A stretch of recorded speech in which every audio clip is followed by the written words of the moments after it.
बिस्मिल्लाहिर्रहमानिर्रहीम, अस्सलामुअलैकुम, good morning. सुनो, पाकिस्तान की टीम की जानिब से और हम सब की जानिब से आप सबको गुड मॉर्निंग करते हैं हम। मैं हूँ आपकी होस्ट शहरबान राना और मैं हूँ अजीम राना, और हम हमेशा की तरह उम्मीद और ये तवक्को करते हैं आप जहाँ होंगे खैर आफियत से होंगे, अपने प्यारों के साथ होंगे, आपके दिन का आगाज़ भरपूर तरीके से मुस्बत सोच के साथ हुआ होगा।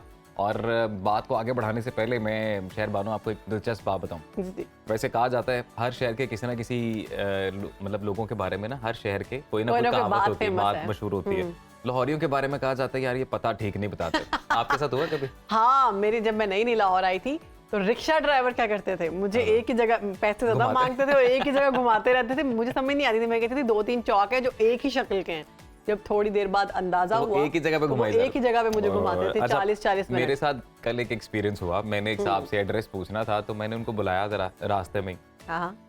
अब मैं डबल माइंडेड हो गया। एक तो उन्होंने जो मुझे पता बताया, मैंने सोचा मैं इनकी बात मानूं ना मानूं, क्योंकि उनकी आंखें लेकिन आप तो खुद लाहौरी हैं, आपको कोई कैसे कह सकता है? आप तो लोगों को चाहते होंगे। नहीं कभी कभी हमें भी कुछ जगहों का नहीं पता चलता। हाँ। तो मैं जो दिलचस्प कहानी थी ना इसमें वो ये थी कि वो साहब की आंखें थी बिल्ले रंग की। बस बिल्ली आंखें होते हैं, बिल्ली आंखों वाले। तो उनकी आंखें थी जरा बिल्ली आंखें थी उनकी। तो मैं कंफ्यूज हो गया कि यार अब ये इसने मुझे पता बताया, उसने बताया भी बड़ा यूं, यहाँ चले जाए वहाँ चले जाए, राइट हो जाए लेफ्ट हो जाए। तो मैं अब सोच में पड़ गया, मैंने कहा यार इसकी बात मानूं कि ना मानूं। बाजू थे उसके बताने वाले बगैर बाजू के आदमी वो फिल्म में नहीं बताते कि कैसे थे वो, फिर ऐसे बाजू कर करता है, यहाँ से वहाँ चल जाओ, वहाँ पे गोल चक्कर आएगा, गोल चक्कर से घूमते हुए उधर चल जाना।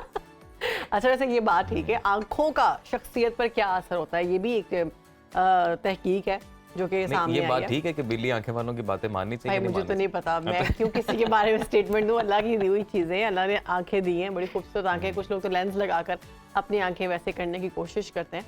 तो आई थिंक मेरे मुताबिक तो इट्स अ मिथ।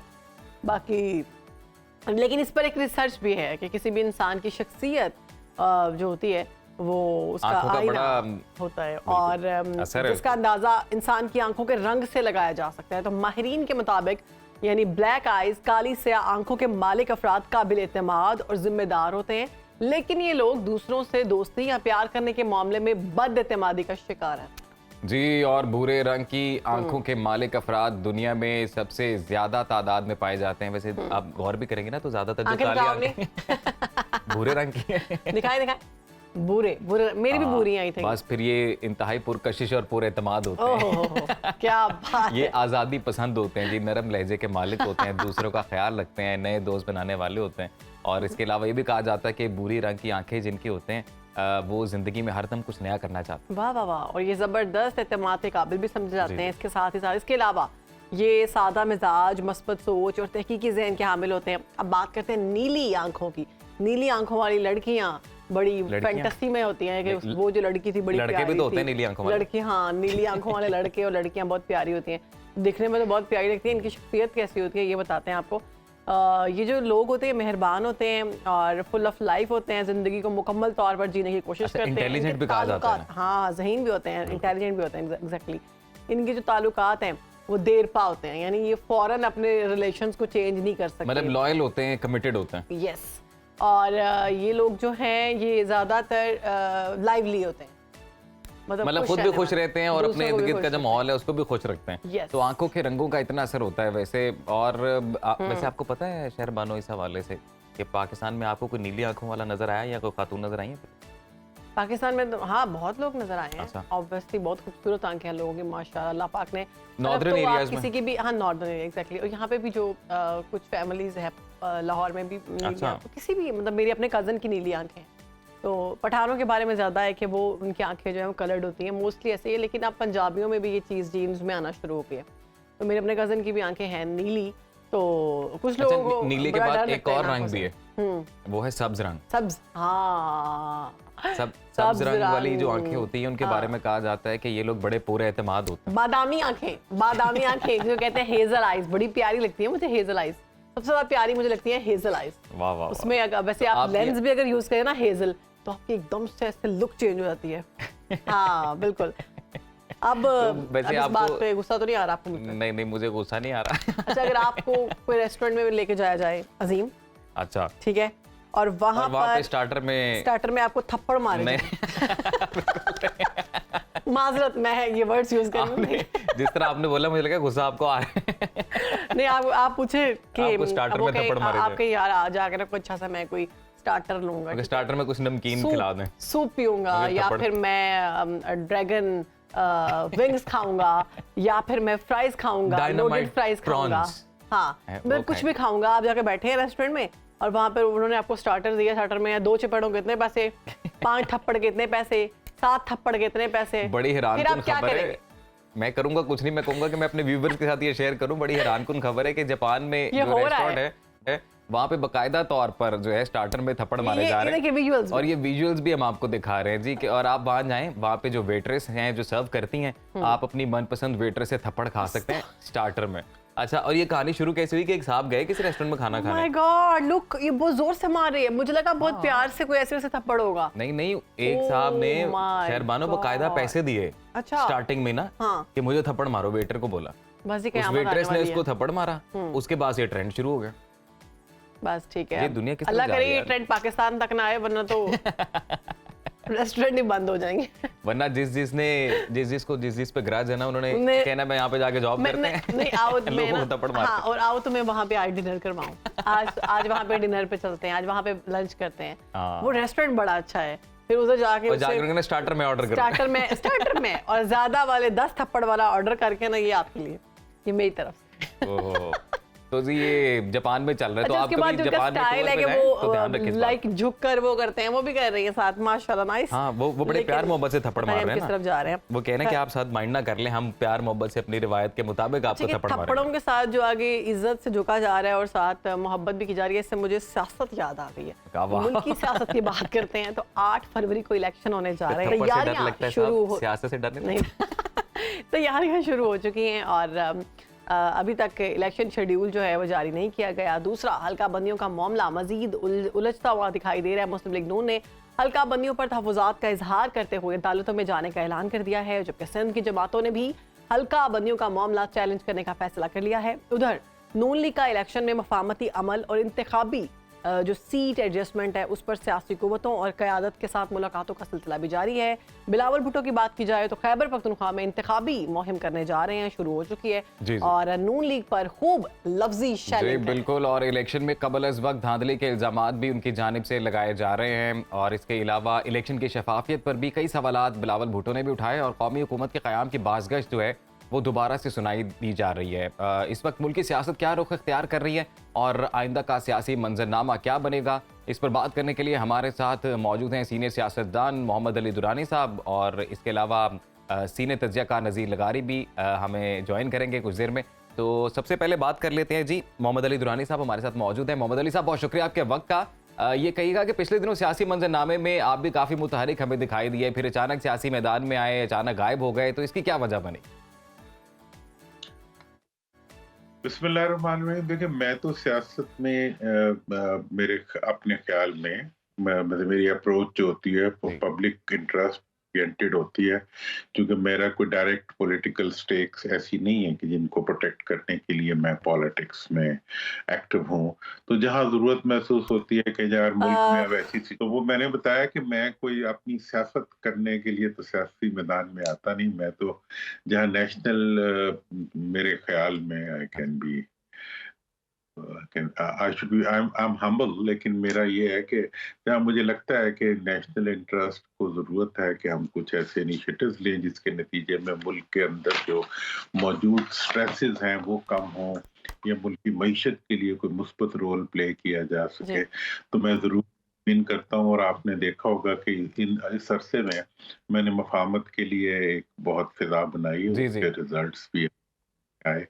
अब जो है मेरा पूरी ख्वाहिश है कि जी फेयर एंड फ्री इलेक्शंस के लिए और इलेक्शन के बाद एक ऐसी हुकूमत के लिए जो अगले 5 साल के लिए, जिसका अभी प्राइम मिनिस्टर भी जिक्र कर रहे थे, जिसके ऊपर हमारी पूरी स्टेट मशीनरी काम कर रही है कि मईशत को फोकस करके मईशत की डेवलपमेंट के लिए, और अब जो इकोनॉमी का जो इंटरनल इंजन है उसको रिवाइव करने के लिए सारी पॉलिटिकल फोर्सेस मिलके काम करें, इसके लिए अली मैंने दुरानी साहब, नेशनल आपने यूनिटी। मफाहमत का जिक्र किया, तो आपकी जो मफाहमत की पॉलिसी है वो कितनी कामयाब रही? कुछ आम मुलाकातें भी हुई, आपकी सदर मुमलिका से मुलाकात हुई, मौलाना फजलुर रहमान से मुलाकात हुई?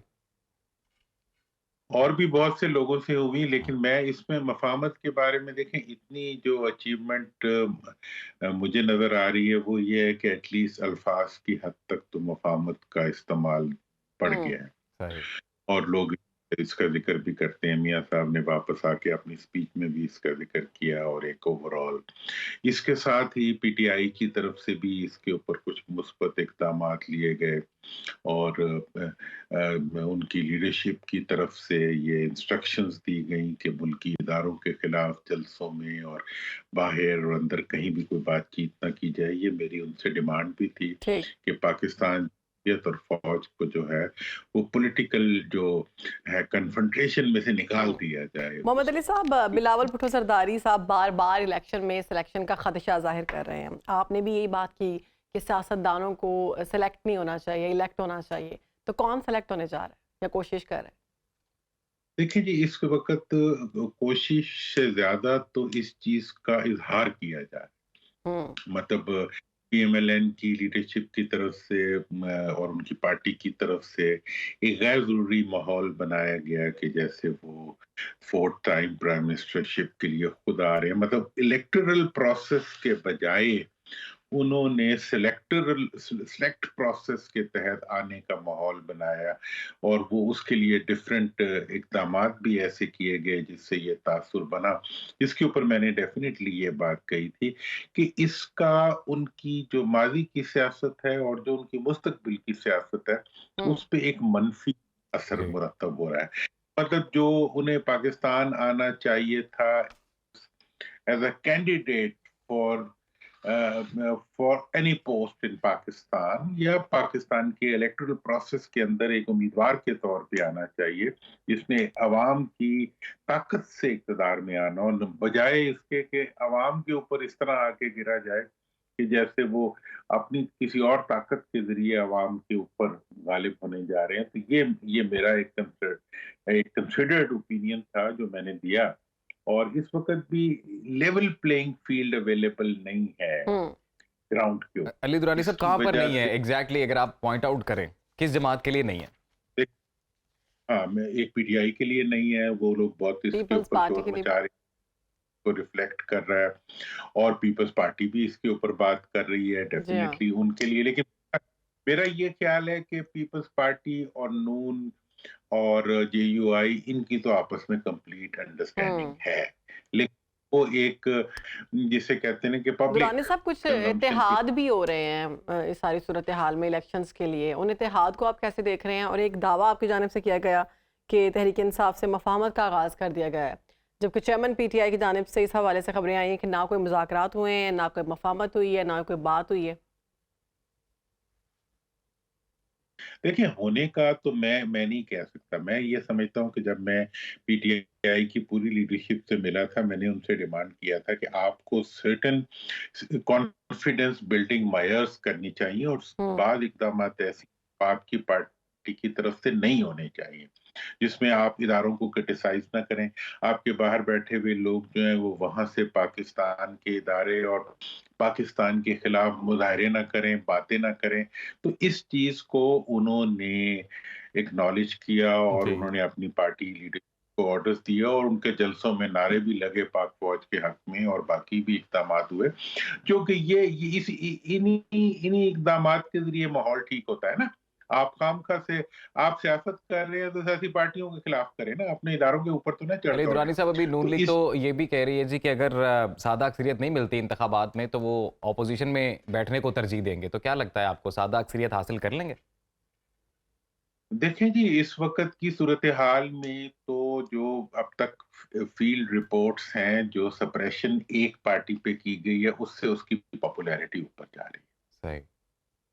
और उसके बाद नून वालों को ये कहना, अब पहले उन्होंने जो इक़्तिदार का अपना परसेप्शन बनाया था, हम सबने ही उसको क्रिटिसाइज किया। अब उन्हें रियलाइज हुआ है कि जी इसका पब्लिक में this is not going good in public.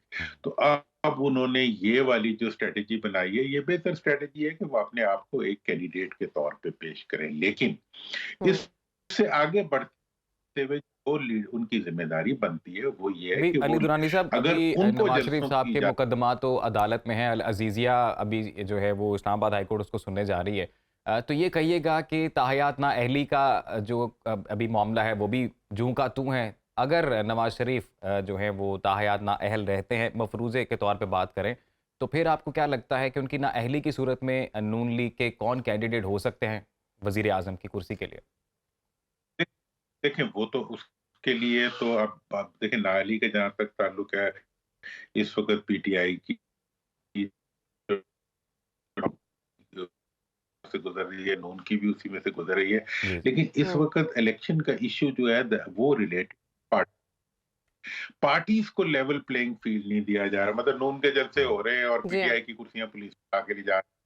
ये कैसी ऑप्टिक्स है ये? लेकिन मतलब अली क्या दुरानी साहब, इसका इंप्रेशन कहाँ से बना? इजाज़त नहीं मिल रही? कल का बयान है राना सनाउल्लाह साहब का, एक निजी टीवी के प्रोग्राम में इन्होंने बोला, और वो खुद ये कह रहे हैं कि इजाज़त मिलनी चाहिए, तमाम सियासी जमातों को इजाज़त मिलनी चाहिए कि वो भरपूर तरीके से इलेक्शन कैंपेन करें। बल्कि उन्होंने तो ये भी बोला कि जो बल्ले का निशान है, इंतखाबी निशान पीटीआई का, वो भी उनको अलॉट करना चाहिए।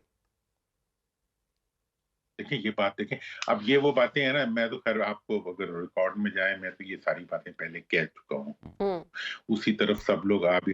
मेरा अगली जो डिमांड है, मैंने कल भी ये की है कि पीएमएलएन जो है वो साथ खड़ी हो पीटीआई के, और वो हुँ, कहे कि जी पुलिस अगर इन कुर्सियां उठा रही है तो हम इसके खिलाफ प्रोटेस्ट करेंगे। हुँ। इनके लोगों को अगर जेलों में डाला जा रहा है तो हम इसके खिलाफ प्रोटेस्ट करेंगे, क्योंकि ये एक पॉलिटिकल हार्मनी का इश्यू है। और अगर ये अमल जारी रहता है, नून अगर हुकूमत भी बनाती है और ये तासुर पीछे से ये होता है कि लेवल प्लेइंग फील्ड नहीं था, हम्म, तो आजकल तो दुनिया इतनी छोटी हो चुकी है कि सबसे बड़ी बदनामी उसी के लिए बन जाएगी जो इक़्तिदार में आ रहा होगा। जी हाँ हाँ। जी। और मैंने ये बात, अगर आप धांधली के परसेप्शन के साथ इक़्तिदार में आएंगे तो आपकी आइंदा नस्लें भी इस इक़्तिदार को ऐसे ही पछताएंगी। है। अच्छा मियां मोहम्मद अली साहब साहब, कौन सी के ऐसी सियासी जमात है आप देख रहे हैं जो ज्यादा सीटें ले सकती है?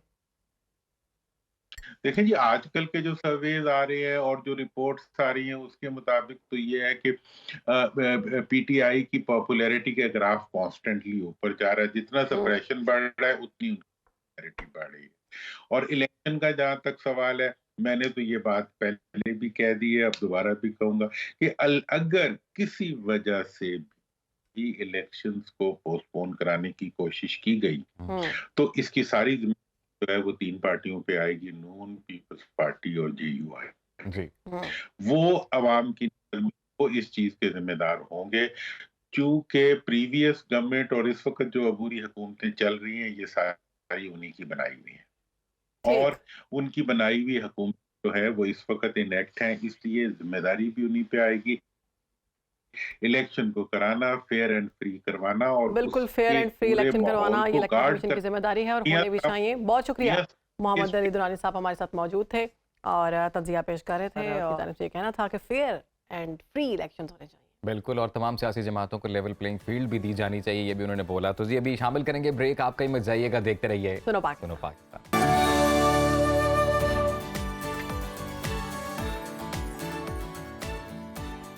Welcome back. तो जी प्रोग्राम में आगे बढ़ेंगे और बात करेंगे हम सियासी मंजरनामे की। जी जी तो इस पर बात करने के लिए हमारे साथ मौजूद हैं सीनियर तज्जियाकार हैं नज़ीर लगारी साहब।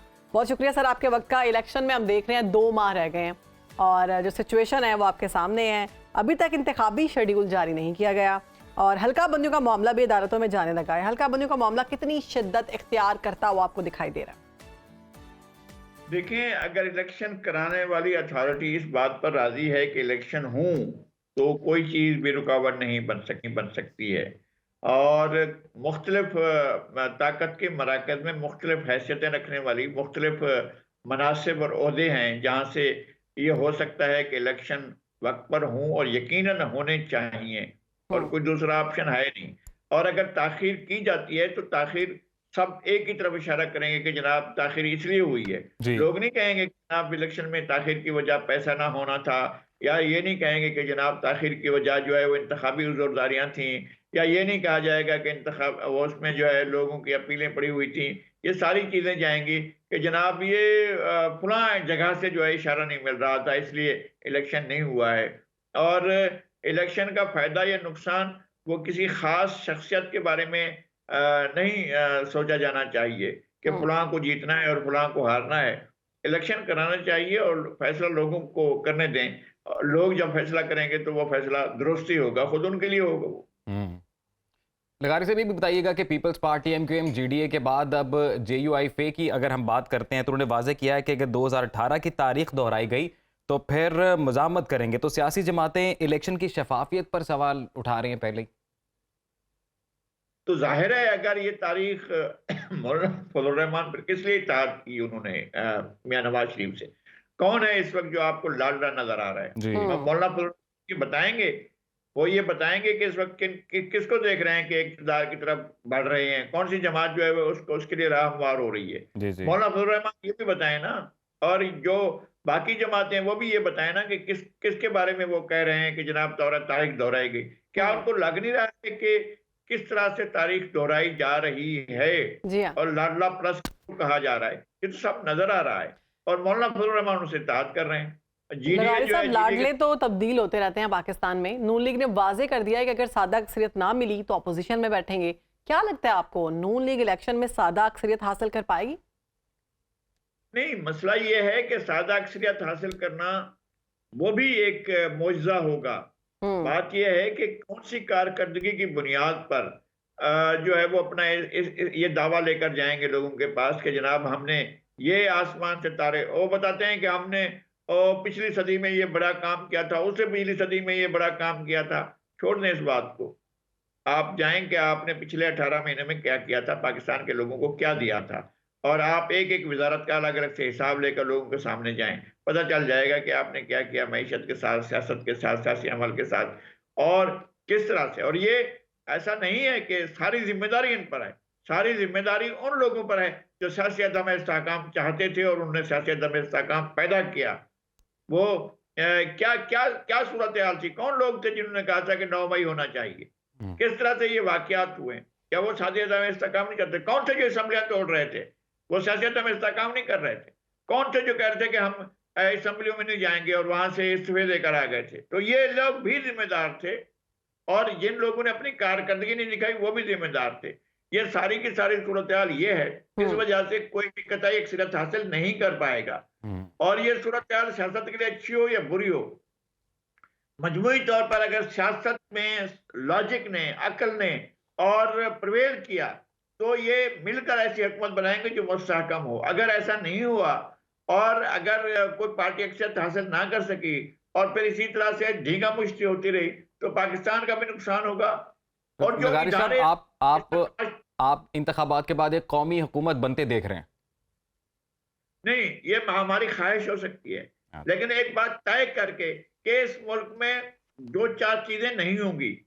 वो ये नहीं होगा कि इस मुल्क में करप्शन को मौका दिया जाए के अंदर जो इस तरह के आप देख रहे हैं, एक निचली सतह से लेकर आखिर तरीन सतह तक जो है किस तरह से करप्शन इस माशरे के रगो पै में फैली हुई है और इसको फैलने दिया गया, इसको फैलाया गया। जो कह रहे हैं गलत है, उन्होंने किया।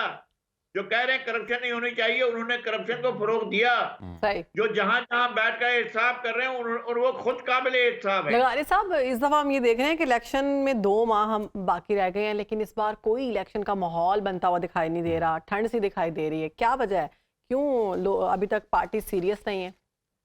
हम तो ये देख रहे हैं कि एक बिलावल हैं जो पिछले महीने से सियासी अमल का भी हिस्सा बने हुए हैं और खैबर का दौरा भी कर रहे हैं, वो भी कर रहे हैं, जलसे भी कर रहे हैं। और यहाँ सिंध में उन्होंने एक बहुत बड़ा जलसा किया था मिट्टी में, तो उसके बाद वो खैबर पख्तूनख्वा में है।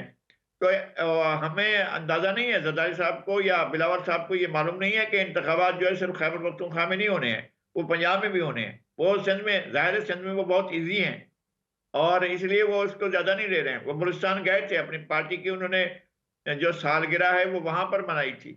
लेकिन फिर भी बात यह है कि सियासत पूरे तमाम सियासी जमातों को सियासी अमल में आना चाहिए। सियासी अमल से बैकआउट करने का मतलब ये होगा कि आप सियासी जमातों में जोड़ तोड़ होता देख रहे हैं, क्योंकि पीपल्स पार्टी भी ये क्लेम कर रही है कि पीटीआई के अलावा नून लीग के कई सियासी रहनुमा जो उनके साथ राब्ते में नहीं होंगे।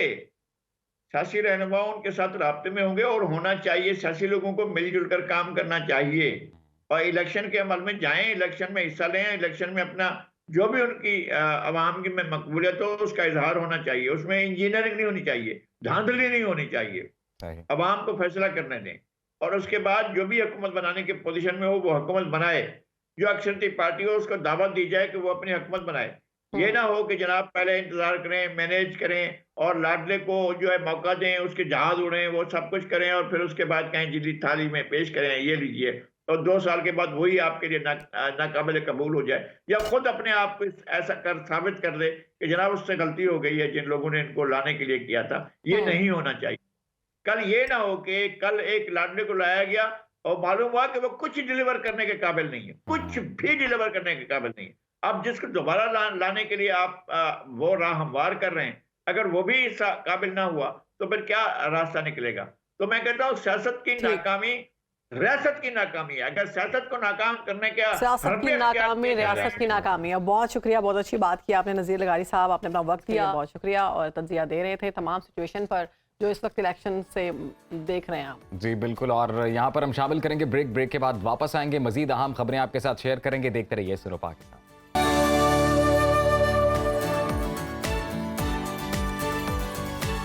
Welcome back. प्रोग्राम में आगे बढ़ेंगे और बात करेंगे फ़लस्तीन की। तो गाजा जंग तीसरे माह में दाखिल हो गई है। इसराइल की गैर इंसानी और वहशियाना कार्रवाइयों का सिलसिला जारी है। सहायूनी फोर्सेज ने शिमाली गाजा में तबाही मचाने के बाद जनूबी गाजा के इलाकों में ज़मीनी और फ़ज़ाई हमले शुरू कर दिए हैं। इसराइल की बढ़ती दरिंदगी और गाजा की इंतहाई कशीदा सूरत हाल पर बड़ी पेशरफ्त ये सामने आई है कि अक़वाम मुत्तहिदा ने जंग बंदी के लिए UN चार्टर का आर्टिकल 99 के इस्तेमाल के सहारा ले लिया है और अक़वाम मुत्तहिदा के सेक्रेटरी जनरल ने अपने खुसूसी इख्तियारात इस्तेमाल करते हुए सलामती काउंसिल को खत लिखा है जिसमें कहा गया है कि गाजा जंग से आलमी अमन को शदीद खतरात हैं।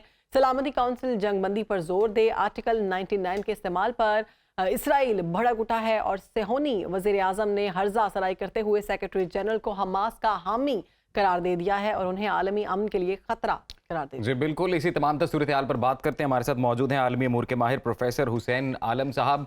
हुसैन साहब, बहुत शुक्रिया आपके वक्त आइए। कहिएगा इस लेटेस्ट डेवलपमेंट को आप किस तरह से देखते हैं जो आर्टिकल 99 का अब सहारा लिया जा रहा है UN की जानिब से?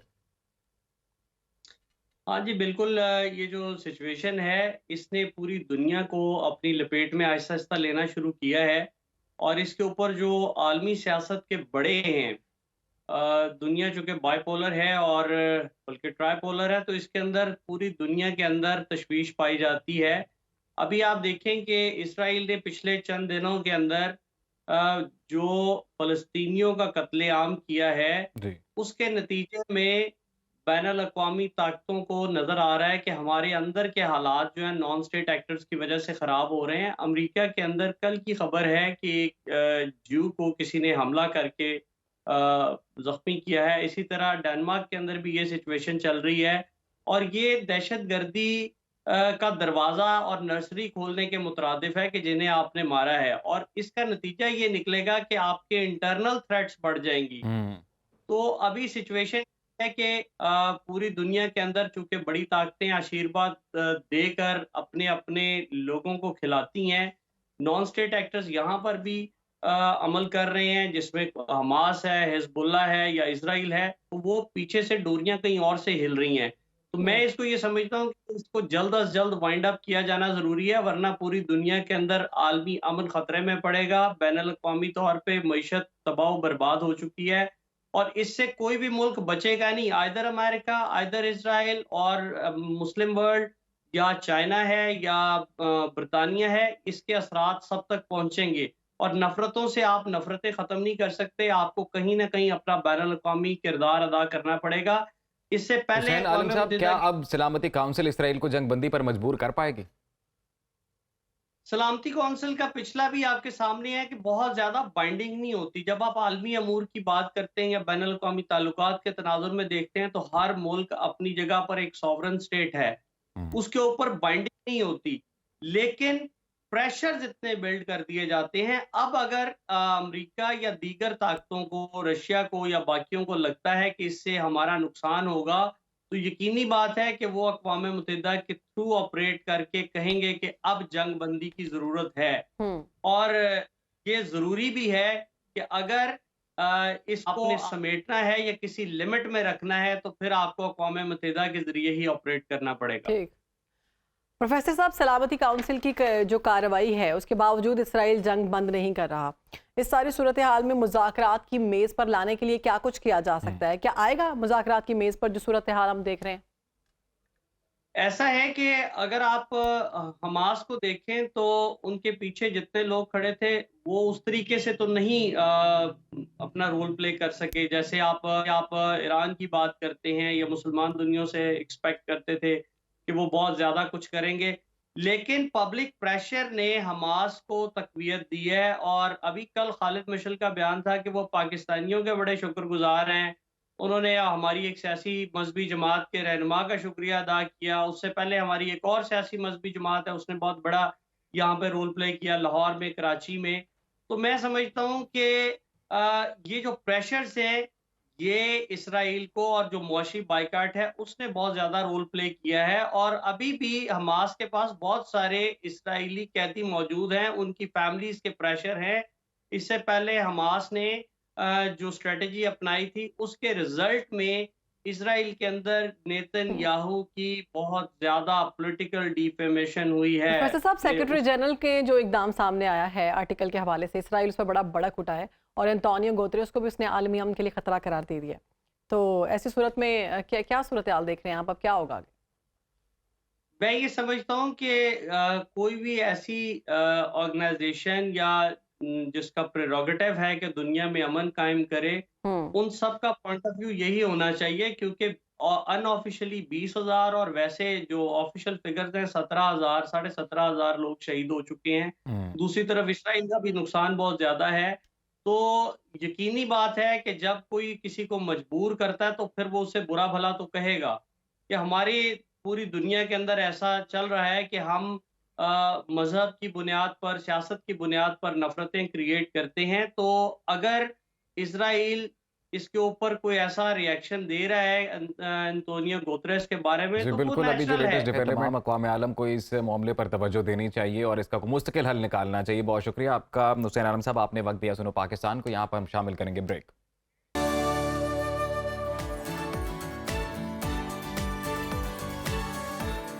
Welcome back after the break. और अब मईशत की बात करते हैं तो मुआशी बेहतरी हमें नजर आती है। हुकूमती इक़दामात के बायस इक़्तिसादी सरगर्मियों में भी बेहतरी देखने में आ रही है। सरमायाकारों का एतमाद बहाल हो रहा है, स्टॉक एक्सचेंज अच्छा परफॉर्म कर रहा है जिसका अंदाज़ा हम लगा सकते हैं। और स्टॉक मार्केट एक के बाद एक रिकॉर्ड बना रही है। गुज़िश्ता रोज़ मार्केट ने तारीख की नई बुलंद तरीन 64,000 की जो हद है वो अबूर की और 100 इंडेक्स में 800 से ज़ायद पॉइंट्स का इजाफा रिकॉर्ड किया गया। बिल्कुल, सरमायाकारों ने 109 अरब रुपए का मुनाफा भी कमाया है और उम्मीद ये है कि मुआशी बेहतरी के समरात जल्द आम आदमी तक भी पहुंचेंगे और इसकी मुश्किलात भी कम होंगी और भी सुकून की जिंदगी गुजार सकेंगे। तो ये खुशाइन खबर है, एक अच्छी खबर।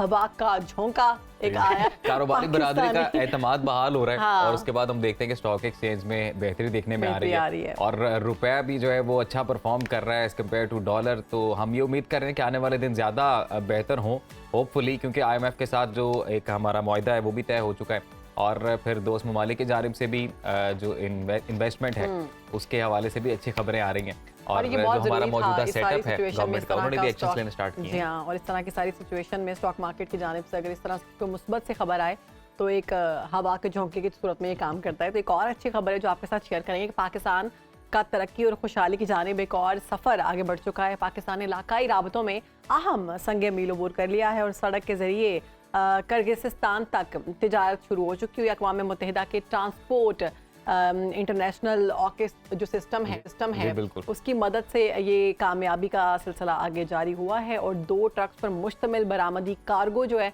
वो पहुंचाया जाएगा। अद्वियात से लेकर हर चीज़ पहुंच सकेगी। वापसी पर ये ट्रक वहां से होता हुआ दीगर मसनूआत की खेप लेकर पाकिस्तान पहुंचेगा। ज़मीनी तिजारत के आगाज़ के मौके पर बशकीक कस्टम्स पोर्ट पर इस्तकबालिया तकरीब का इनेकाद भी किया गया और उम्मीद ये की जा रही है कि ये रास्ता अब पाकिस्तान और बाकी दुनिया के साथ तिजारत के लिए किर्गिस्तान तक सबसे ज़्यादा इक्तसादी रसाई फराम करेगा। सेंट्रल एशियन कंट्री है, ये लैंड लॉक्ड एरियाज़ हैं बेसिकली और यहाँ पर थ्रू रोड ही जो है वो तिजारत मुमकिन हो सकती है। तो किर्गिस्तान तक पाकिस्तान ने थ्रू रोड अब ये तिजारत का बाकायदा आगाज़ किया है और हम ये उम्मीद करते हैं, तवक्को करते हैं कि आने वाले दिनों में जो हमारी मज़ीद बेहतर होगी। और इसी तरह से पाकिस्तान को आउटरीच करना चाहिए, जितने भी हमसाया ममालिक हैं या जो थ्रू रोड कनेक्टिविटी बनती है, हमें अपनी जो एक्सपोर्ट है बेसिकली उसको बढ़ाना चाहिए। और वैसे चाइना का जो वन बेल्ट वन रोड मंसूबा है, हम लोग भी उसका कोई रेप्लिका बना सकते हैं। हम लोग को भी एक उस तरह से अपना इकोनॉमिक कॉरिडोर बनाना चाहिए। अगर हमारी अपनी मईशत थोड़ी बहाल होगी, हमारे मामलात थोड़े बहाली की तरफ बढ़ेंगे तो ही हम इन चीज़ों को लेकर चलेंगे। लेकिन ये एक अच्छी खबर है जो ये कि वहाँ से भी खेप आएगी और यहाँ का सामान वहाँ पहुँचेगा, जो कि एक बहुत अच्छी बात है।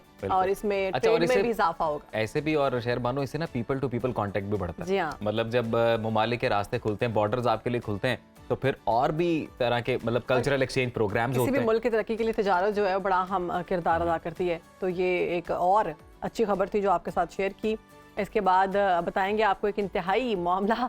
तो आजकल पंजाब भर में ट्रैफिक कवानीन की खिलाफ वर्जियों पर बड़े पैमाने पर क्रैकडाउन जारी है। तो जो लोग ट्रैफिक कवानीन की खिलाफ वर्जी करते हैं वो ज़रा खबरदार हो जाएं, अपना ख्याल रखें और इस तरह के काम ना करें, क्योंकि इसमें कुछ नहीं रखा हुआ और हैवी फाइन्स किए जाएंगे जी। और हम देख भी रहे हैं कि अभी जो हमारे कायम मकाम वज़ीर आला पंजाब मोहसिन नकवी, उनकी जानिब से बाकायदा तौर पर ये ऑर्डर्स जारी किए गए, बिलखसूस के जो नौउम्र ड्राइवर्स हैं जो रोड पर आपको गाड़ियाँ या मोटरसाइकिलें चलाते नजर आए, जिनके पास ड्राइविंग लाइसेंस नहीं है, तो उनके ऊपर जो है वो पर्चे काटे जा रहे हैं। अजीम, जो लोग कानूनी कवानीन और ड्राइविंग की खिलाफ वर्जी कर रहे हैं, जो ड्राइवर्स ऐसे हैं अनोखे और दिलचस्प बहाने बना रहे हैं, तो ऐसे बहाने हैं कि अगर आप वो बहाने सुने तो आपकी हंसी नहीं रुकती। आप कहते हैं कहाँ से आया ये आई विटनेस भी, ये मैं चश्मदीद गवाह भी हूँ। बड़े बड़े मजाकिया जो है हीले बहाने कई बार हमें भी बनाने पड़ जाते हैं। आपने अभी तक सबसे मजे का या कोई ऐसा लेम सा बहाना कौन सा था आपकी तरफ? अब तो ज़हन में नहीं है एग्जैक्ट के क्या है, उस वक्त मौके पे होता है कि क्या दिमाग पे क्या चीज आ जाए, क्या काम करें, मुझे क्या हुआ था,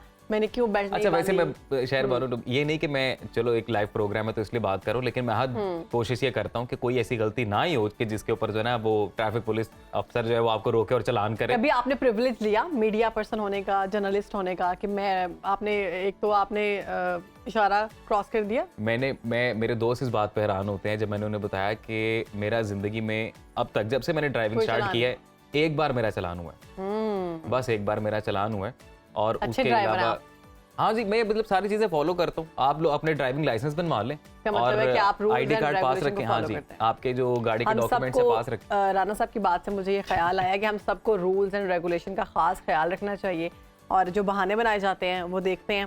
लाहौर से समीरा खान ने रिपोर्ट तैयार की है।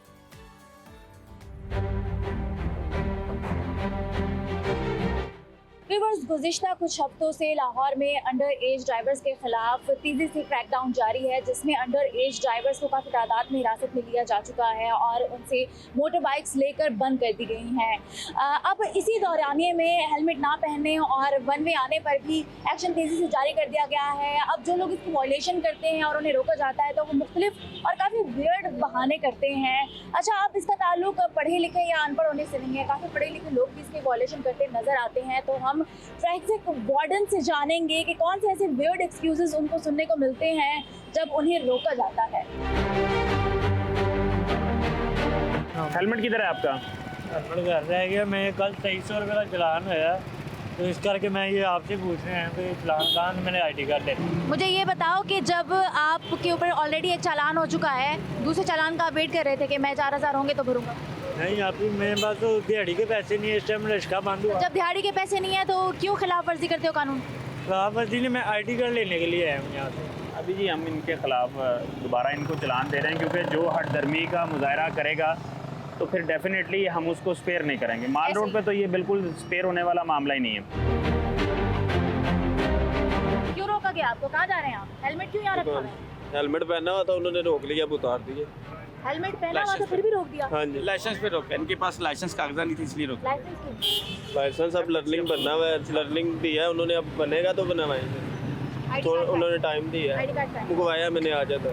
क्या मंगवाया वो दुकान। अच्छा, अपना ID कार्ड भी अपने पास नहीं रखा हुआ? लाइसेंस तो छोड़ो ना, दूर की बात है। रखा ही नहीं, वो दुकान क्यों नहीं रखा? क्यों नहीं? वॉलेट वगैरह दुकान पे रखा होता है, इसी वजह से। अच्छा, आपका लर्निंग लाइसेंस बना हुआ है? जी, कब बनवाया था आपने लर्निंग लाइसेंस? उस दिन वो उधर उन्होंने मैं हॉस्पिटल के पास रोका था, उधर उन्होंने बना तो आपके इल्म में नहीं है कि अगर आप बगैर लाइसेंस के सफ़र करेंगे तो आपके खिलाफ FIR भी लॉन्च हो सकती है, मुकदमा दर्ज हो सकता है? नहीं मेरे ये अभी इधर पुलिस वाला खड़ा हुआ था, उसने हेलमेट नहीं पहना हुआ था। वो भाई मेरे पास, उसको कह रहे निकल जा के पुलिस वालों के लिए कोई कानून नहीं है। हाँ जी, ये कह रहे हैं पुलिस वाला खड़ा था। वो एम्बुलेंस आई थी, इससे पूछे कि एम्बुलेंस को जगह देने के तो लिए उसे भी मेरी तरह रोका जा सकता था ना, उसने तो हेलमेट भी नहीं पहना हुआ था। उसने तो हेलमेट भी नहीं पहना हुआ था। के साथ कोई ऐसी बात नहीं सर, कोई ऐसी बात नहीं, कोई ऐसी बात नहीं। Thank you so much. कोई ऐसी बात नहीं। एक minute just please, thank you so much, बहुत शुक्रिया। सर आप इसके क्या अर्ज कर रहे थे? मैं स्पेशलिस्ट के लिए आया हूँ। जी जी मैडम इसको आप हाथ जोड़ के माजरत, इसको पीछे कर नहीं, माजरत क्यों कर रहे हैं? हाथ गलती जोड़ आपकी तो नहीं है। मेरी इसको तो नाना दिखाएं आप। हाथ जोड़ के माजरत आपकी। मैडम ये देखें, मेरी आपकी जी, आप मेरी बहना जी, हाथ जोड़ के माजरत, हाथ जोड़ के माजरत। ठीक है, मेरी बहना जी, हाथ जोड़ के माजरत। सही है, आई रिक्वेस्ट यू, सही है। आप भी और चली जाए प्लीज, आपकी मेहरबानी। भाई इन्होंने मैडम प्लीज, मैंने क्या क्या क्या क्या ये कह रहे हैं मैंने कानून की कोई खिलाफवर्जी नहीं की। नहीं, कानून की खिलाफवर्जी की है, मैं कानून को देख लेता हूँ। आपसे रिक्वेस्ट है मैडम, ठीक है, मैं देख लेता हूँ, चले मैं देख लेता हूँ। आप किसी और जगह पे चले जाइए। जज़ाकल्लाह आपका। करें आप इनको कर। अच्छा, ये जो बंदा जो आपको कह रहा था कि कानून को मैं देख लूंगा, उसने तो खुद हेलमेट नहीं पहना हुआ। वो पीछे कीजिएगा, कैमरामैन पीछे कीजिएगा। वो उसने खुद हेलमेट नहीं पहना हुआ और उसने हेलमेट जो है अपने मोटर बाइक पे रखा हुआ है, तो उसके खिलाफ कोई नहीं कार्रवाई करेगी? डेफिनेटली करेंगे कार्रवाई। अगर उसने हेलमेट पहना नहीं होगा तो उसके खिलाफ ज़रूर कार्रवाई होगी। हेलमेट हाँ जी, अभी उसने पहन लिया है। आप भाईजान, आप आपने हेलमेट नहीं पहना, सबने पहना हुआ। आ जाए भाई। हाँ जी भाई, कहाँ जा रहे थे? घर जा रहा हूँ। घर जा रहे हो? आ कहाँ से रहे हो? आ कहाँ से? ये नादरा सेंटर से। तो हेलमेट क्यों नहीं पहना? हेलमेट बस घर रह गया। घर रखने के लिए लिया हुआ था? नहीं, वो जल्दी में निकले तो उधर रह गया। हमेशा जल्दी में निकलते हो? नहीं, तो अब क्या होगा? आपको चालान होगा। हाँ जी भाई, इसको क्यों रोका गया है? लाइसेंस चेक कर रहे हैं एज यूजुअल, जो कैंपेन चल रही है। लाइसेंस है? जी मैंने अभी 1 हफ्ता हुआ है बनवाया। 1 हफ्ता हुआ है बनवाया है। एज क्या है? मेरी 25 है। रिन्यू करवाया या नया बनवा रहे हो? मैं अभी पहली दफ़ा बनवाया। पहली दफ़ा बनाया? 25 सालों में पहली दफ़ा बना रहे हो। और ड्राइविंग कब से कर रहे हो? 2 साल हो गए। 2 साल हो गए हैं। 2 सालों में कभी ख्याल नहीं आया कि मैं लाइसेंस ही बनवा लूँ? बाइक चला गया था, बाइक से भी आया हूँ। बाहर से कहाँ से आए हो? सऊदीया से। सऊदीया में तो बड़ा लीगल चीज़ों पे आप। ग्लास का काम है ना, तो मैं ग्लास के काम में गया था, अभी वापस आया। जो ग्लास का काम करते हैं वो लाइसेंस नहीं बनवाते? 1.5 मंथ हो गया वापस आए, तो आज अच्छा। नहीं बनवाया। कोई ऐसा बहाना जो कि बहुत ही अहमक बहाना हो कभी जिंदगी में? आजकल सर मार्केट में नया बहाना है जी, चोरी हो गया। मार लेके गए थे, चोरी हो गया। देखें, ये एक ऐसा बहाना है जिसमें हम क्या गए। आपने देखा होगा ना, लोगों ने बाजू में पहना होता था कुफार, वो असल में ना लॉ फॉलो कर रहे हैं, वो तो सिर्फ चलान की प्लंटी से बच रहे हैं कि चलान प्लंटी ना पड़ जाए और सर का हेयर स्टाइल ना ख़राब हो जाए। हमने आपको दिखाया कि यहाँ पे लोग कैसे तरले मिन्नतें कर रहे हैं और कितने अहमकाना बहाने बना रहे हैं। तो आप सब लोगों से गुजारिश है कि कानून की पासदारी करें, इससे आपको फ़ायदा है, आपकी जान जो है वो इम्पॉर्टेंट है। तो उम्मीद है आज की वीडियो पसंद आई होगी। मज़ीद ऐसी वीडियोस देखने के लिए देखते रहिए सुनो।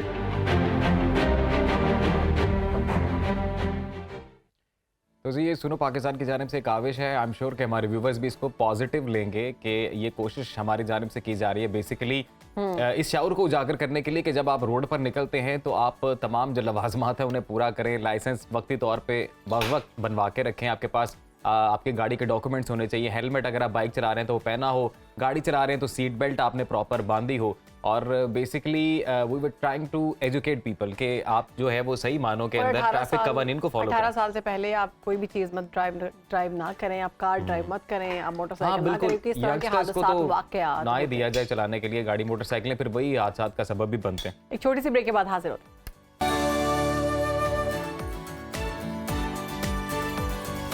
Welcome back after the break. नाज़रीन, आपको बताते हैं कि माल्टे का शुमार फलों में किया जाता है जो सर्दियों के मौसम में सबसे ज़्यादा खाए जाते हैं। तो दुनिया भर में माल्टे की सैकड़ों अक़साम काश्त की जाती हैं, जबकि इसकी सबसे मशहूर अक़साम में किनो, मौसमी, फ्रूटर और माल्टा शामिल हैं। तो इसके जायके की वजह से इसे हर उम्र के लोग पसंद करते हैं। माल्टा ना सिर्फ जायकेदार और रस से भरपूर होता है, बल्कि इसमें ऐसे मुफीद तिब्बी अज्जा भी पाए जाते हैं जो कि सेहत के लिए निहायत मुफीद तस्वुर किए जाते हैं। तो मजीद इसकी क्या अफादियत है ये जान लेते हैं अपने एक्सपर्ट इस पे से। बात करने के लिए हमारे साथ मौजूद है न्यूट्रिशनिस्ट ज़ैनब गोंजल साहिबा। Welcome to Suno Pakistan. कैसी हैं आप? अल्हम्दुलिल्लाह मैं बिल्कुल ठीक ठाक। आप बहुत सारे लोग हैं जिनको बहुत पसंद होता है, जनाब इंतज़ार होता है माल्टा कब आएगा, मौसमी कब आएगी, कीनू कब आएगा। मुझे बताएं इनमें से सबसे ज़्यादा जो मुफीद है वो कौन सी किस्म है? मुझे तो वैसे मौसमी पसंद है क्योंकि ये खट्टी नहीं होती। ये तो अब वो बात कर रही हैं, 5 बच्चे हैं, सबसे प्यारा कौन सा है? देखिए सारे बच्चे ही प्यारे होते हैं, वैसे ही सारी किस्में जो हैं वो फ़ायदेमंद हैं, लेकिन वही बात है कि आप मौसम के साथ साथ देखें। जब थोड़ी सर्दी होती है उस टाइम पे हमारे पास मौसमी और फ्रूटर और वो चीज़ें आ रही होती हैं, आहिस्ता आहिस्ता उनकी किस्में चेंज होती जाती हैं। दैट मीन्स उसका जो प्रोटीन उसमें आ रहा होता है, फाइबर कंटेंट आ रहा होता है, वाटर कंटेंट आ रहा होता है, वो आहिस्ता आहिस्ता बढ़ता चला जाता है जैसे जैसे हमारी बॉडी की रिक्वायरमेंट चेंज होती जाती है। वैसे ही अगर हम देखें तो जो किन्नू, ऑरेंज, मौसमी, वैसे आपको ये सोच नहीं आती कि इनको गर्मियों में आना चाहिए था, गर्मियों में ज़्यादा गर्मी लगती है Exactly, और और डिहाइड्रेशन भी होती है, तो सर्दियों में ही क्यों है? पता नहीं इसमें कोई हम सर्दियों में गर्मी के लिए तैयारी कर रहे कुदरत की होते हैं। जानिब से कोई खास चीज़ है जो सर्दियों के लिए? बेसिक इसमें पानी का कंटेंट सबसे ज्यादा होता है, तो सर्दियों में हम पानी बिल्कुल नहीं पीते, जिसकी वजह से हमारी स्किन की ड्राइनेस और हमारी बॉडी के ऑर्गन्स की जो है ड्राइनेस वो शुरू हो जाती है। तो जब हम ऑरेंज और ये फ्रूटर, मौसमी, किन्नू खाते हैं तो हम अपने वो पानी बॉडी में डाल के खुद को नरिश कर लेते हैं ज्यादा। अब उनके कलर्स, उनके मीठा होना, खट्टा होना, क्या उसके सेहत के उसमें कोई करता है मुतासिर? नहीं, बिल्कुल मुतासिर नहीं करता। मीठा भी उतना ही फायदेमंद है जितना कि खट्टा उतना खट्टा है, लेकिन गला खराब कर देता है। बिल्कुल, खट्टा गला जरूर खराब कर देता है, लेकिन आप ये देखें कि हम लोगों की जो पहले गलत प्रैक्टिसेस मैं बताना चाहूंगी, उसके बाद मैं इसके फायदों पे आना चाहूंगी। बिल्कुल ठीक है। सबसे गलत प्रैक्टिस ये होती है कि हम किन्नू छीला, माल्टा छीला, नमक का भरपूर इस्तेमाल, बिल्कुल, और फिर उसको खाया। एग्जैक्टली मेरी पिछली बात से अगली बात वाला नमक, काला वाला नमक धूप में बिल्कुल बैठ के कॉन्ट्रडिक्ट कर रही है। अच्छा, धूप में बैठना इसका बहुत फायदेमंद क्योंकि इसके विटामिन सी की एब्जॉर्प्शन जो है वो स्पीड अप हो जाती है। अच्छा। बिल्कुल, आपकी बॉडी में जितना भी, अब इसके फायदे तो बेतहाशा हम डिस्कस कर ही रहे हैं, लेकिन जब हम इसके साथ नमक लगा देते हैं, पिछली बात में मैंने कहा पानी बॉडी में डालने के लिए हम ऑरेंजेस खाते हैं, जी हाँ। नमक साथ लगा के हमने खाया, हमने बॉडी में वाटर को होल्ड कर दिया। अब वो पानी जो था वो बॉडी में एब्जॉर्ब ही नहीं हुआ, उसके बेनिफिट्स जो है वो हमने लिए ही नहीं। अच्छा, अगर कोई शख्स मोटा है तो उसको मतलब ये कितनी मिकदार में खाना चाहिए? मोटा है, पतला है, जो भी है, एक जो नॉर्मल, जैसे ये हम एक बात कर रहे हैं, इसमें 3 ग्राम्स ऑफ फाइबर होते हैं। Okay, 3 grams of fibre daily की रिक्वायरमेंट एक इंसान की, आप समझे 25 ग्राम्स ऑफ फाइबर, ठीक है। अब वो हमने 25 ग्राम्स अपने फ्रूट्स, वेजिटेबल्स, हर चीज से पूरा करना है, तो 3 ग्राम्स हमें एक से आ रहा है, तो यानी अगर हमने 2 से 3 खाए तो तकरीबन हम 10 अपने जो है वो ग्राम्स फाइबर। अच्छा, ये बताएं कि जैसे अक्सर इससे पहले भी हम मुख्तलिफ फलों के बारे में जब करते रहे सेगमेंट्स, तो आपने बोला था कि फ्रूट्स की इंटेक वैसे ओरिजिनल फॉर्म में ज़्यादा बेहतर है एज कम्पेयर टू जो हम जूसेस बनाते हैं वो, तो इसके बारे में क्या सीन है? इसके बारे में भी एग्जैक्टली वही चीज़ आती है। हम बात कर रहे होते हैं कि जैसे फ्रूट का जो जूस पीना है और खाना है और ब्लेंडर में डालना है, तीनों बिल्कुल डिफरेंट है। आप ऑरेंज खा रहे हैं, आपके आगे ये पड़ा हुआ है, आप देख सकते हैं उस पर जो व्हाइट लेयर्स हैं वो इसके फाइबर है, वो कैंसर से हमें प्रिवेंट करता है। हमारी बॉडी में जितने फ्री रेडिकल्स हैं वो सारे ये निकाल रहा है। व्हाइट लेयर है, बिल्कुल, अक्सर लोग हाँ, उतार देते हैं उतार के खाते हैं। तो हमारा कौन सा काम ठीक है, आप मुझे सिर्फ ये बता दीजिए। शुक्र है मैं ऐसे ही खाती हूँ। मतलब वो उतारनी नहीं चाहिए, नहीं उतारनी चाहिए। जब हम उसका जूस निकालते हैं तो जूस निकालने से सारा फाइबर निकल जाता है, उसमें सिर्फ शुगर बच जाती है। उसकी मिसाल ऐसे ही है। बड़ी जबरदस्त बात की है, इन्फॉर्मेशन में इजाफा हुआ है कि ये जो व्हाइट लेयर है ये हमें कैंसर से बचाती है। बिल्कुल, आप जरा पढ़ाइएगा, मैं दिखाऊंगा। इसकी मिसाल ऐसे ही है कि आपने 1 गिलास पानी लिया, उसके अंदर आपने ढेर सारी चीनी डाली और वो आप पी लें, वो ऐसे ही है जैसे आप ऑरेंज किन्नू का जूस। अच्छा, इसका बेस्ट टाइम क्या है खाने का दिन में? दोपहर के टाइम। अच्छा, दोपहर के टाइम आप इसको खाएं ताकि आपकी जो एनर्जी है वो आज मैं नाश्ते में ये खा के आ रहा हूँ समय।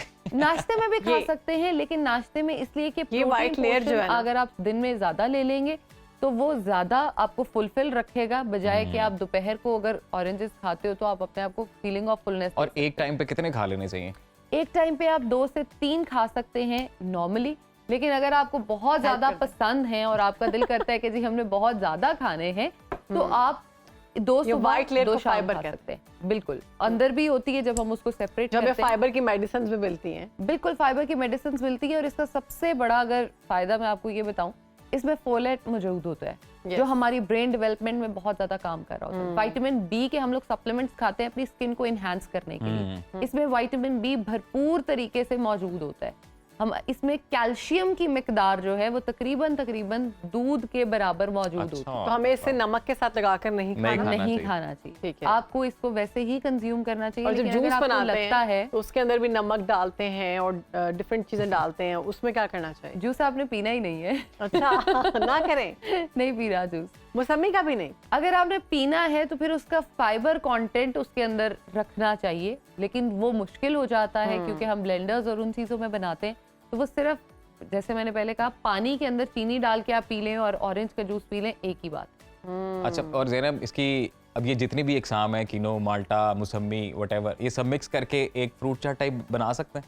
अच्छा, इसका फ्रूट चाट आप बना सकते हैं, लेकिन मैं हमेशा ये रिकमेंड करती हूँ कि फ्रूट एक टाइम पे खाएं, ताकि आपको पता चले कि इसका टेस्ट क्या है, इसका फायदा क्या है। क्योंकि यूजुअली जब हम खुद खाते हैं, हम अपने साथ बच्चों को भी दे रहे होते हैं। अब आपका तो टेस्ट डेवलप हुआ है, आप उसको खा लेंगे, लेकिन बच्चे का टेस्ट डेवलप नहीं हुआ। आप उसको देंगे, उसको समझ ही नहीं आएगी कि ये फ्रूट चाट में उसको कोई एक चीज प्रॉब्लम कर रही होगी, लेकिन वो सबको छोड़ देगा, वो फिर फ्रूट ही नहीं खाएगा। तो बच्चों को देना चाहिए? बिल्कुल, बच्चों को कहते हैं खांसी लगती है, खांसी को ठीक करता है, हमारी बेस्ट इम्यूनिटी है आपकी बॉडी में। अगर जैसे आप कहते हैं सर्दियों में नजला, जुकाम, खांसी बहुत ज्यादा होता है, तो आपके ऑरेंजेस जो है वो आपको उससे भी बचा रहे होते हैं। और आप समझे कि एक गला खराब होने का सिरप आप डेली बेसिस पे खुद ले रहे हैं, नजला ना होने की मेडिसिन आप खुद ले रहे हैं, जुकाम से आप खुद को बचा रहे हैं अगर आप सिर्फ ऑरेंजेस डेली बेसिस पे अपनी डाइट में इनकॉर्पोरेट करते हैं। तो वेरी नाइस। अब बहुत सारे लोगों को ये चीज समझ में नहीं आती कि हम लोग इन चीजों को किस टाइम कितना और किस को हम दे सकते हैं। रात के टाइम खा सकते हैं? रात के टाइम खा सकते हैं, लेकिन ना खाएं तो ज्यादा बेहतर है। इसलिए क्योंकि रात के टाइम आप जैसे ही इसको कंज्यूम करते हैं, मोस्टली लोगों की आदत होती है रात को चाय कॉफी पी के सोने की, ताकि गर्म रहे और जो है वो स्लीप पैटर्न उनका डिस्टर्ब ना हो। जब आप ऑरेंज खाएंगे, मैंने जितने फायदे बताए, आप साथ ही चाय पी लेंगे, वो कोई फायदा बॉडी में एब्जॉर्ब ही नहीं होगा। दोपहर को खाना मैंने इसलिए कहा जरूर इसको खाएं, ताकि आपका सन से एक्सपोजर होगा, आपकी बॉडी में इसके एब्जॉर्प्शन के लेवल्स जो है वो सबसे बेस्ट फॉर्म में हों। और दोपहर में भी ये लंच से पहले या लंच के बाद? लंच से पहले हमेशा फ्रूट जो है वो खाने से पहले खाया करें, ताकि उसके बाद आपके खाने का पोर्शन भी कम हो सके। ब्रेकफास्ट कर सकते हैं इससे? ब्रेकफास्ट कर सकते हैं, लेकिन प्रोटीन पोर्शन को ज्यादा इनकॉर्पोरेट करें तो बेहतर हो जाएगा। राना साहब आजकल इसका ही ब्रेकफास्ट कर रहे हैं। सुबह कुछ दिल नहीं कर रहा होता खाने। अच्छा, आप इसलिए भी कर रहे होंगे कि एक तो आपको होगा कि बंदा फ्रेश रहे, स्किन ग्लोइंग रहे, और बंदा जो है ना, हम लोग मेकअप रूम में बैठे होते हैं तो राना साहब ऐसे ही साथ मेकअप कर रहे होते हैं, ये शर्मा खाएं हैं। मैंने कहा मैंने नहीं खाना, मैं अपना ब्रेकफास्ट। अच्छा, इसको देख के ना सुबह बड़ी रिफ्रेशिंग वाइब आती है कि ठंडा ठंडा कुछ खा रहे हैं। अगर आप ये देखें तो इसके भी ऊपर वही पोर्स होते हैं जो हमारी स्किन पे पोर्स होते हैं। इसका कोई मास्क वगैरह भी बना के लगा सकते हैं? बिल्कुल, इसके मास्क हम स्किन के लिए, बालों के लिए, दोनों के लिए यूज कर सकते हैं। एक तो जो इसकी पील है उसको उतार के ड्राई कर ले, उसको पीस लें और उसको चावलों के आटे में और अंदर रोज वाटर ऐड करके लगाएं, तो आपकी स्किन के लिए बहुत बेनिफिशियल होगा। अच्छा, इसको हमने ड्राई करना है पहले इसको? बिल्कुल। और इसके जो छिलके हैं उसके बाद फिर इसको हमने चावलों के आटे के साथ बिल्कुल मिक्स करना है और रोज वाटर अंदर ऐड करके वो अप्लाई करें मास्क के तौर। और प्लीज कुछ लोग खाली इसको लेके ऐसे स्किन पे रब करते हैं। फेस, नेक, सब जगह पर लगाएं। ये ना हो कि फेस पे लगाए, नेक पे डाल के। और मेरा वही सवाल, मर्द हजरात भी यूज कर सकते हैं? बिल्कुल, मर्द हजरात भी इस्तेमाल कर सकते हैं। और अगर आप इसके जूस का लगाना चाहें फेस मास्क, तो शीट मास्क आजकल अवेलेबल होते हैं जो आप ले सकते हो, जो आप खोलोगे तो ही वो बनेंगे। तो अगर आप ऑरेंज के जूस निकाल लें और वो शीट मास्क उसमें डिप करके अपने फेस पे लगाएं तो भी बहुत अच्छे रिजल्ट्स आएंगे।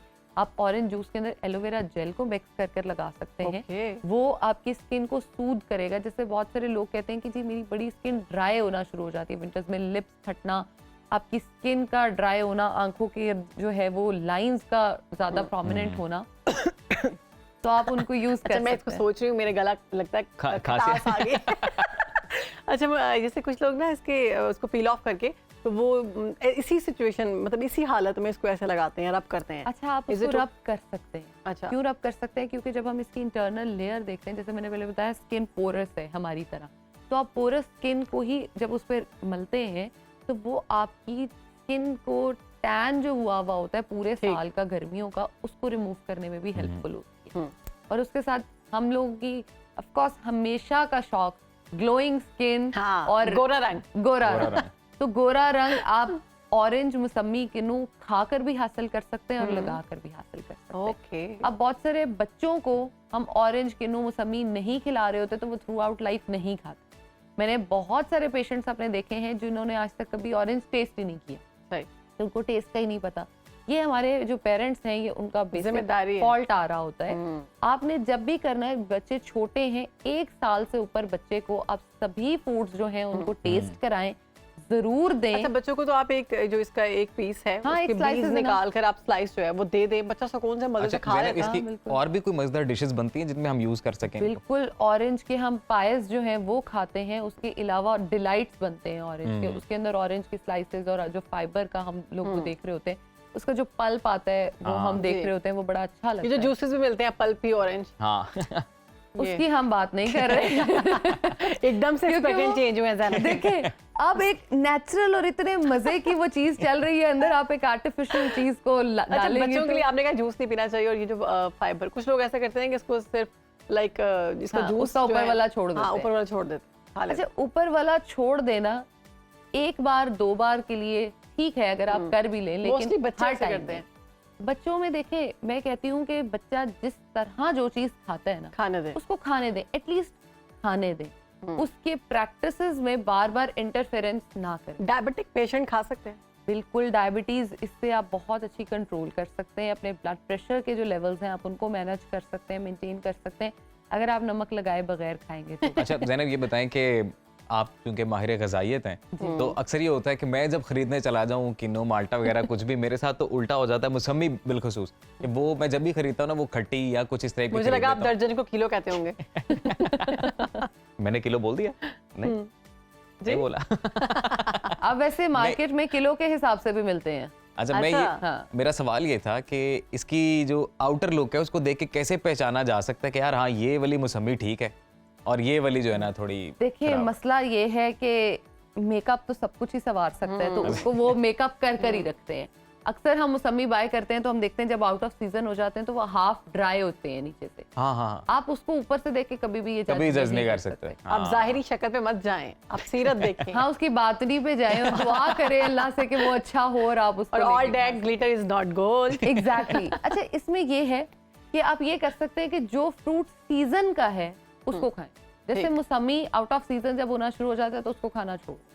अब वाटरमेलन में मोस्टली। अच्छा, हमारे कई व्यूअर्स भी देख रहे हैं तो मेरे जैसे कई ऐसे होंगे जिन्हें सीजन आउट इनका नहीं पता चलता, तो ये इसका आउट वाला कौन सा होता है सीजन, लाइक जब गर्मी आना शुरू हो जाए? नहीं, मौसमी जो है वो तकरीबन आप समझे जनवरी का एंड मार्च फेब का जो स्टार्ट है उसमें खत्म होना शुरू हो जाता है, और तब नहीं खानी चाहिए। आप फेब के एंड और मार्च में अगर खाएंगे तो आपको वो टेस्ट नहीं आएगा। ओके। इसका सबसे बेहतरीन सोल्यूशन ये होता है कि आप गूगल कर लें।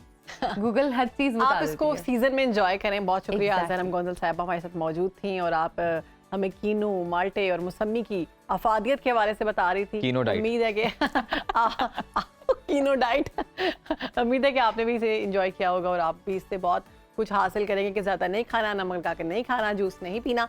याद रखना है आपने। एक छोटी सी ब्रेक के बाद आते रहो।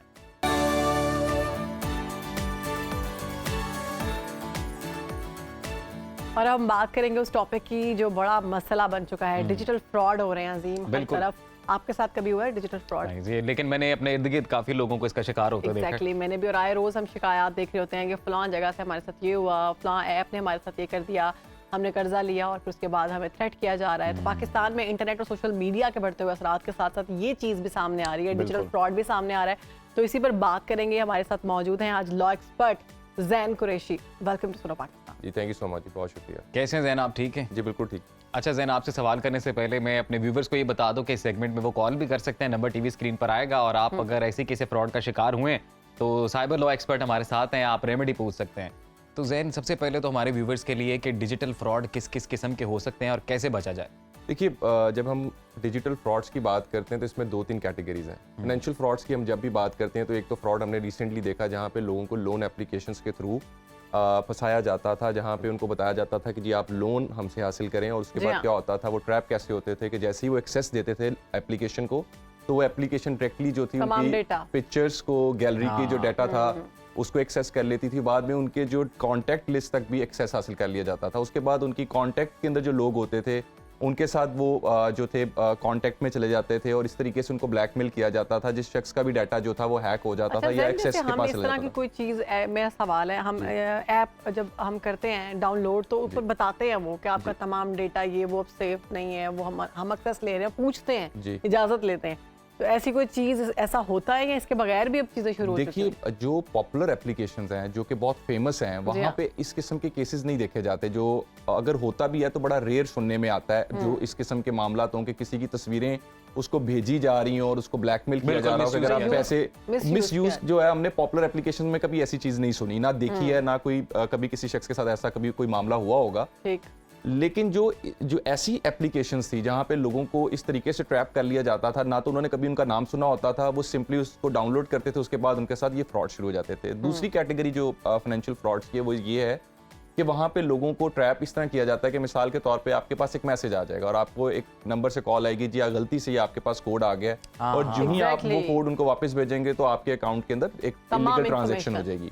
इसी तरीके से एक और नया तरीकेकार है, वो उसमें ये होता है कि आपको एक कॉल आती है जिसमें आपको कहा जाता है कि जो रिश्तेदार बन के आपको कॉल आ जाती है, और उससे अगला जो तरीकेकार है जो फाइनेंशियल फ्रॉड का लोगों के साथ कमिट किया जा रहा है वो ये किया जा रहा है कि उनको कहा जाता है कि जो आपका बेटा है वो अरेस्ट हो चुका है और प्लॉट भी आ रहा है कि आपका प्लॉट निकला है, इतने पैसे भेजे बैंक में जाके। जो आपका ये जो आपने भी बात बताई, इसमें बहुत सारे लोग ऐसे हैं जिनको आमतौर पर ये कहा जाता है कि आपका इनाम निकला है, और वो उन लोगों से ये बात अक्सर जब भी कभी ऐसा फ्रॉड होता है तो बीइंग ए लॉयर मैं पूछता हूँ। अच्छा जैन, हमारे ना रेगुलर कॉलर है कुर्बान अली चाचड़, उनकी कॉल आई है तो उनसे बात करते हैं। बताइएगा कुर्बान, कैसे हैं आप?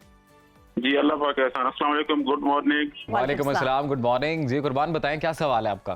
सर सवाल ये है कि मेरा भी एक बार जो है ना ये सोशल अकाउंट फेसबुक मेरा जो है ना हैक हो गया था, तो उसके बाद इसके मतलब कानूनी क्या तकाजा है कि हम जाके किसको शिकायत करें या कंप्लेंट करें, कोई मतलब?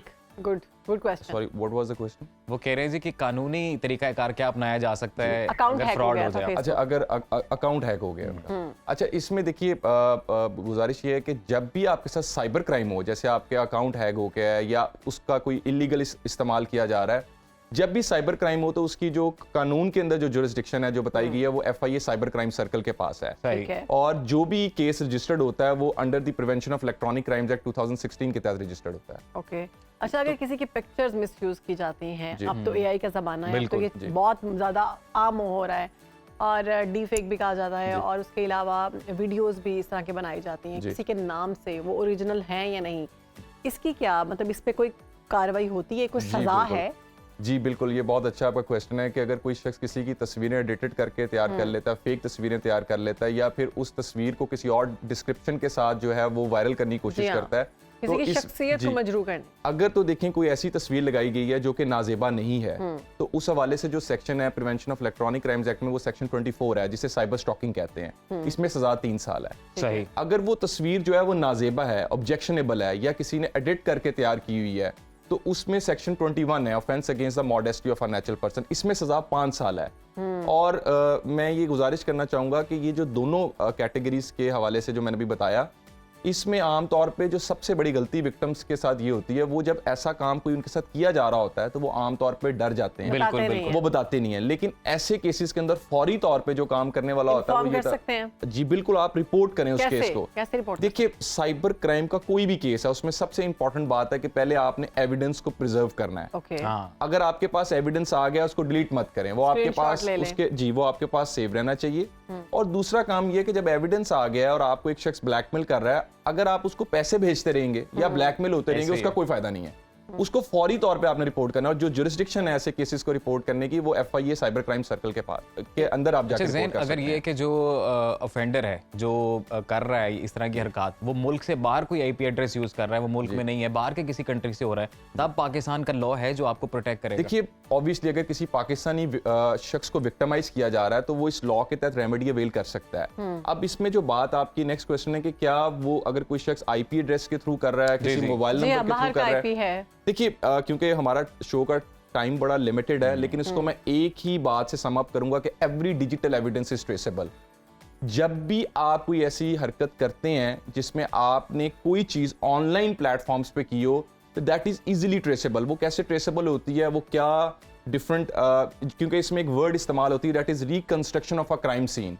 उसमें डिफरेंट चीजें होती हैं। मिसाल के तौर पे कहीं पे आपको IMEI नंबर जो है सपोर्ट कर जाता है, कहीं पे आपको IP एड्रेस सपोर्ट कर देता है, कहीं पे आपको सिम की जो ओनरशिप है वो सपोर्ट कर देती है। मैंने कई दफा खुद बजाते खुद कई मुतासरीन से मेरी बात हुई जिनके साथ इस तरह आइडेंटिटी थेफ्ट का जो शिकार हुआ है। अब मसला ये आता है कि एक तो है कि जी जिसने ये ऑफेंस किया उसको गिरफ्तार किया जाए, कानून के मुताबिक सजा दिलाई जाए, ये एक लंबा प्रोसेस है। सबसे पहला जो होता है ना वो ये होता है कि इज्जत बरकरार रहे और जो मवाद ऑनलाइन पड़ा हुआ है वो किसी तरह रिमूव हो जाए जी, तो वो भी FIA साइबर क्राइम ही करेगा। देखिए जो उस रिमूवल ऑफ कंटेंट के, ये बहुत अच्छा आपका क्वेश्चन, इसलिए मैं इसे कहूंगा क्योंकि बिल्कुल आपने सही इसको एक्सप्लेन किया कि जो भी विक्टिम होता है उसकी पहली कोशिश ये होती है कि डाटा रिमूव होना चाहिए। बहुत ज्यादा लोगों तक नाक तक इसमें जी इसमें जो सेक्शन 37 है prevention of electronic crimes act 2016 का, वो अनलॉफुल कंटेंट के हवाले से बात करता है। जहां पे कहीं पे कोई शख्स इस चीज का विक्टिम है, किसी के बारे में कोई ऐसा कंटेंट लगा दिया गया है, तो वो उस कंटेंट को बिल्कुल रिपोर्ट कर सकता है। ऑब्वियसली वहां पे जो रिमूवल ऑफ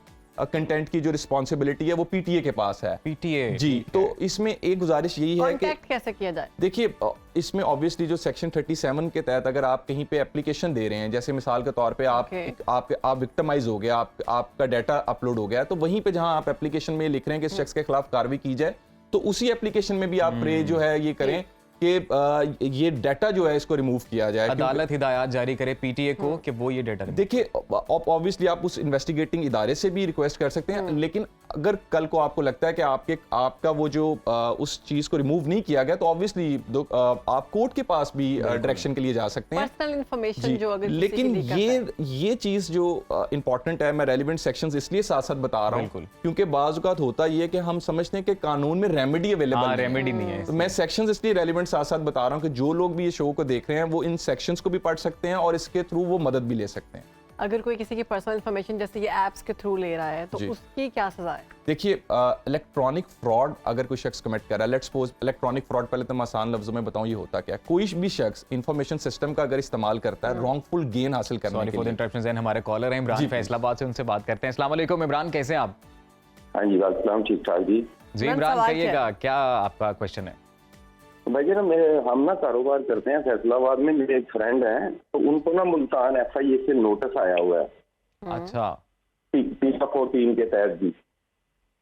ठीक है, क्या नोटिस है? कि जी जो है ना मोबाइल अकाउंट से फ्रॉड है जी आपके जिम्मे ना 7.5 लाख का मोबाइल और अकाउंट्स का फ्रॉड है। आप कुछ पूछना चाहते हैं डिटेल्स अपना ये बता दें। अच्छा, आपके साथ कोई ऐसी कोई डीलिंग हुई किसी की या फिर ये नहीं जी? नहीं, कोई नहीं है? आज तक नहीं हुई जी। हमारे प्रॉपर अकाउंट चल रहे हैं, बिजनेस के चल रहे हैं, जायज कैश अकाउंट प्रॉपर चल रहा है, स्टिल चल रहा है। चलें ठीक है, ये बताते हैं फिर हमारे लॉक्स पर। अच्छा, क्योंकि ऑब्वियसली ये तो क्वेश्चन तो मुझे उतना क्लैरिटी के साथ एक्सप्लेन नहीं कर सके, उनको वो ये बताना चाह रहे हैं कि शायद उनको जो है नोटिस आया है। देखिए एक तो लॉफुली तो इन्वेस्टिगेटिंग इदारे अगर कहीं पे कोई आपका रोल मौजूद है तो आपको बुला सकते हैं, इसमें तो ये तो एक कानूनी बात है।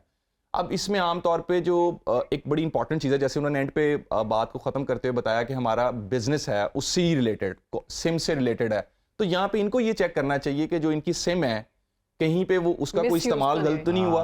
अब जैसे फाइनेंशियल फ्रॉड्स हैं, देखें एक जो cyber crime social media related होता है वहां पे एक फेक आइडेंटिटी सोशल मीडिया के ऊपर बनती है, बिल्कुल। लेकिन जो एक फाइनेंशियल क्राइम होता है उसमें जो एक शख्स क्रिमिनल होता है वो इस्तेमाल क्या करता है, वो एक फेक सिम कार्ड इस्तेमाल करता है, और जो फेक सिम कार्ड होता है वो किसी और की आइडेंटिटी पे होता है। क्राइम कोई और शख्स कर रहा होता है, देखिए ना एक चीज तो बड़ी वाज़ेह है कि कोई शख्स अपने नाम से तो क्राइम नहीं करेगा, बिल्कुल ऐसे ही, तो वो किसी और की आइडेंटिटी को मिसयूज करता है। इसलिए ये भी कहा जाता है कि अपनी सिम्स चेक करें, आपके नाम से कोई आपके अलावा कोई सिम तो यूज नहीं हो रही। तो बहुत शुक्रिया ज़ैन, आपने हमें वक्त दिया और ये टॉपिक इंतहाई अहम है, इस पे हम चाहते थे कि मजीद बात भी हो। दोबारा हम आपको किसी और दिन एक और नशिस्त रखेंगे, आपको ज़हमत देंगे कि आप आएँ और हम दोबारा इस पे बात करें, क्योंकि हमारे जो व्यूवर्स हैं आई एम श्योर उनके लिए भी ये टॉपिक बड़ा जरूरी है। तो अब हमारा फेवरेट टॉपिक है, बिल्कुल सुनो, मेरी जान है पाकिस्तान। हम इंतजार कर रहे होते हैं और यकीनन आप लोग भी इंतजार कर रहे होंगे कि पाकिस्तान की खूबसूरती की बात कब होगी, कब पाकिस्तान का ये वाला हिस्सा दिखाएंगे। रोज हम आपको कोशिश करते हैं कि पाकिस्तान का कोई ना कोई ऐसा खूबसूरत एरिया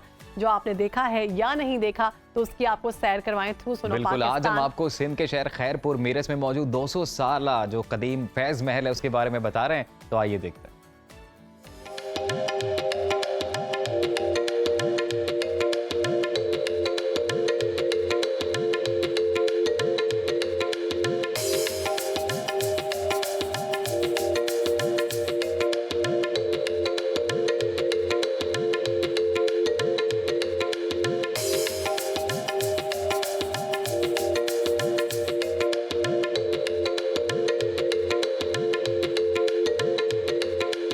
200 साल कदीम फैज महल खैरपुर शहर की सबसे खूबसूरत इमारत है। इसे रियासत खैरपुर के चौथे हुक्मरान में फैज मोहम्मद खान तालपुर ने 1798 में तामीर करवाया। इस तारीखी इमारत को आरामगढ़ और लखी महल के नाम से भी जाना जाता है। ये महल मुगलिया तर्ज तामीर और आर्ट वर्क का बेहतरीन नमूना है। ये 2 मंजिला इमारत है जो लाल ईंटों से तामीर की गई है। इसका अगला हिस्सा भारत के शहर जयपुर से मंगवाए गए जर्द पत्थरों से सजाया गया है। इसके मरकजी खूबसूरत हॉल में उस दौर का फर्नीचर, झूले और नायाब चीजें आज भी मौजूद हैं।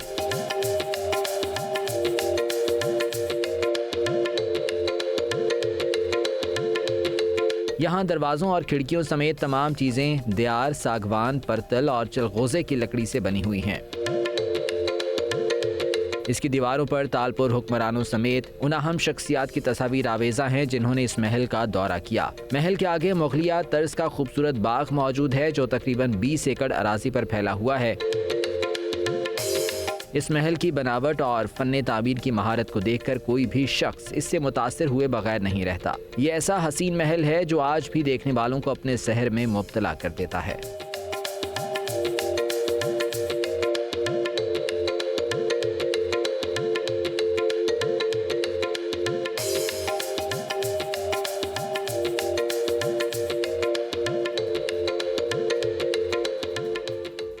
खूबसूरत फैज महल, सुनो ऐसा है मेरा पाकिस्तान। तो ये रिपोर्ट आई एम श्योर कि आप सबने भी इंजॉय की होगी और हम रोजाना की बुनियाद पर अपनी रिवायत को बरकरार रखते हुए कोई ऐसा मकाम पाकिस्तान का जो आपने पहले नहीं देखा, आपकी या फिर देखा है तो आपको याद ताज़ा करवाते हैं। यादें ताज़ा करा देंगे आपकी। बिल्कुल। तो आज के प्रोग्राम से हमें दीजिए इजाजत, तब तक के लिए रखिए अपना ख्याल। अल्लाह हाफिज।